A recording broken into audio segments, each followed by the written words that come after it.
वह सच को सामने लाने में विश्वास करता था। एक दिन उसे एक पुरानी हवेली के विषय में जानकारी मिली, जिसे स्थानीय लोग श्रापित महल कहते थे। कहा जाता था कि जो भी व्यक्ति उस हवेली में गया वह कभी लौटकर नहीं आया। रवि ने यह मान लिया कि यह केवल एक मनगढ़ंत कहानी है, किंतु उसके भीतर का पत्रकार बोला, यदि यह कहानी झूठ है तो दुनिया को सच्चाई बतानी चाहिए, और यदि यह सत्य है तो भी लोगों को जानना होगा।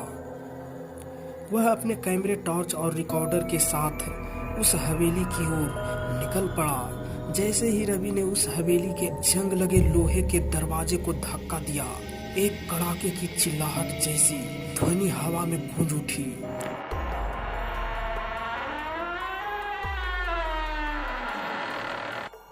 उसके चेहरे पर एक ठंडी हवा का झोंका पड़ा, जो सीधा उसकी हड्डियों तक जा पहुंचा। हवेली के भीतर गाढ़ा अंधकार था, इतना घना कि उसकी टॉर्च की रोशनी भी दीवार से टकराकर जैसे पीछे लौट आ रही। चारों ओर दीवारों पर मकड़ियों के जाले लटक रहे थे। फर्श पर सूखे पत्ते, टूटी खिड़कियों के कांच और सड़े गले लकड़ी के टुकड़े बिखरे थे। जूतों के नीचे टूटता, चटकता और एक अजीब सी गंध उसके नथनों में समा रही थी, किसी पुराने जिंदा गले हाथ की। रवि आगे बढ़ा। कमरे के एक कोने में एक पुराना झूला पड़ा था, लेकिन वह झूला अपने आप हिल रहा था। रवि ने सोचा शायद हवा से हिल रहा हो, लेकिन खिड़कियां तो बंद थी और उस झूले की रस्सियां जंग लगी हुई थी, जैसे बरसों से किसी ने छुआ तक नहीं। तभी पीछे से एक धीमी फुसफुसाती आवाज आई, तुम यहाँ क्यों आए हो? रवि का दिल जोर से धड़कने लगा। उसने झटपट टॉर्च पीछे घुमाई, पर वहां कोई नहीं था। परंतु उसकी गर्दन के पीछे किसी की सांसों की गर्मी अब भी महसूस हो रही थी। एक गर्म गीला सांस, जैसे कोई बहुत पास खड़ा हो और धीरे धीरे सांस ले रहा हो। उसने अपनी सांस रोक ली, कुछ नहीं बोला। एक एक कदम धीरे धीरे पीछे खिसकने लगा, लेकिन तभी दीवार पर एक तस्वीर चमकी। वह एक पारिवारिक चित्र था। 4 लोग, एक पुरुष, एक स्त्री और 2 छोटी बच्चियां, पर उन सबके चेहरे खुरस दिए गए थे और उस तस्वीर के नीचे खून से लिखा हुआ था, हम अब भी यही हैं। रवि का मन कर रहा था कि भाग जाए, पर पत्रकारिता का जुनून उसे रोके हुए था। उसने कैमरा चालू किया और सब कुछ रिकॉर्ड करने लगा। फर्श पर चलते समय उसे ठोकर लगी। नीचे देखा, एक लकड़ी की गुड़िया पड़ी थी। उसका सिर आधा टूटा हुआ था और एक आंख गायब। जैसे ही उसने झुककर उसे उठाया, उसके कान के पास किसी ने जोर से फुसफुसाया।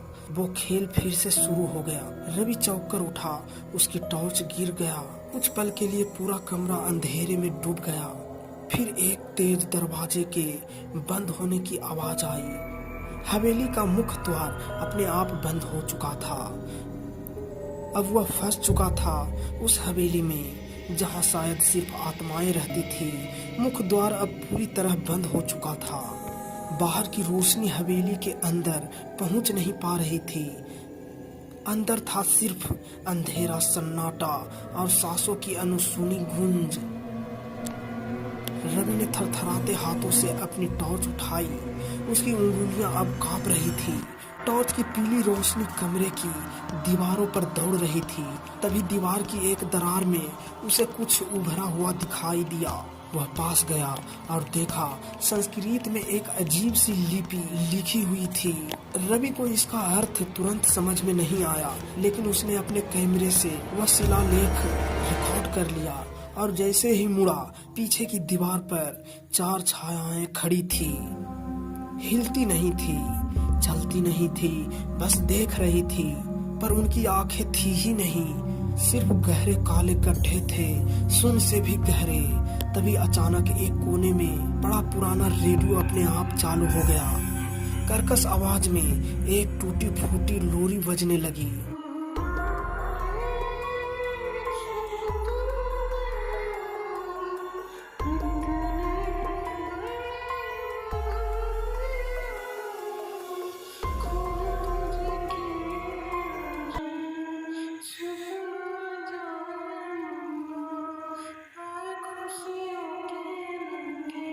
यह लोरी सुनते ही हवेली की हवा में बदलाव आ गया। कमरे का तापमान गिरने लगा। रवि की सांसें अब धुंध बनकर बाहर निकल रही थी और तभी एक स्त्री की धीमी आवाज सुनाई दी, तेरा समय आ गया है। रवि ने चारों ओर टॉर्च घुमाई लेकिन कुछ भी नहीं दिखाई दिया। फिर अचानक एक दरवाजे अपने आप खुल गया। उस दरवाजे के पास था एक लंबा अंधेरा गलियारा। दीवारों पर पुराने फोटो फ्रेम लटके थे जिसमें इंसानों के चेहरे नहीं थे, सिर्फ धुंधले साए। हर कदम पर उसकी टॉर्च की रोशनी असामान्य रूप से झपकने लगी। अचानक रवि का कैमरा अपने आप रिकॉर्डिंग शुरू करने लगा बिना उसके छुए। गैलरी के अंत में उसे एक कमरा मिला। दरवाजा टूटा हुआ था। अंदर प्रवेश करते ही उसे सामने दिखाई दी एक औरत सफेद साड़ी में, उलझे बालों में और लटकती गर्दन के साथ। उसका चेहरा झुका हुआ था और उसके बाल जमीन तक पहुंच रहे थे। रवि डर के कांप उठा लेकिन वह औरत बोलने लगी धीरे पर स्पष्ट, मुझे मुक्ति दो या अपना शरीर छोड़ दो। उसकी आवाज में दर्द था पर साथ में धमकी भी।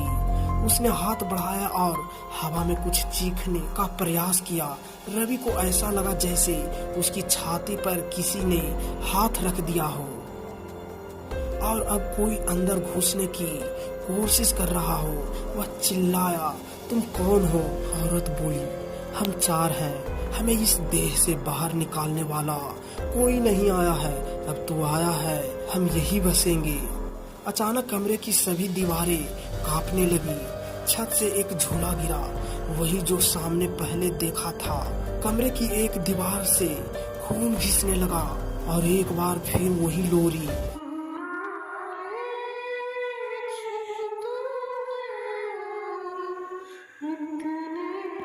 अब रवि समझ चुका था ये सिर्फ भूत नहीं थे, ये आत्माएं थी जो एक समझौता चाहती थी, या तो वह उन्हें मुक्ति दे या फिर अपना शरीर। कमरे की दीवारों से रक्त बह रहा था। रवि की सांसें तेज हो चुकी थी। कमरे की हवा अब और भी भारी लग रही थी, जैसे कोई उसे धीरे धीरे दबा रहा हो। अदृश्य उंगलियों से उसकी गर्दन पर टॉर्च की रोशनी अब स्थिर नहीं थी, झपक रही थी, कांप रही थी, जैसे वो भी डर गई हो।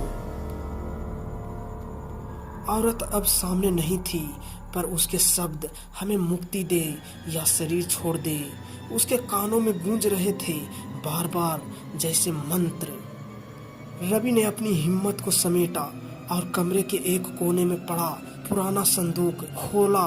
भीतर रखे थे एक पुराना जला हुआ फोटो फ्रेम, एक तांत्रिक का काला मंत्र ग्रंथ और 4 छोटी छोटी बालों की चोटियां, जिससे अब भी हल्की हल्की सड़ी हुई गंध आ रही थी।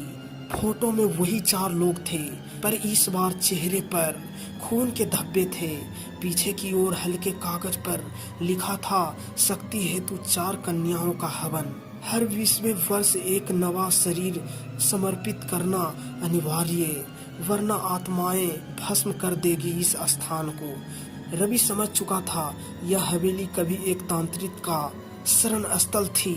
4 निर्दोष लड़कियों की बलि दी थी। तब से उनकी आत्माएं इस हवेली में कैद थी।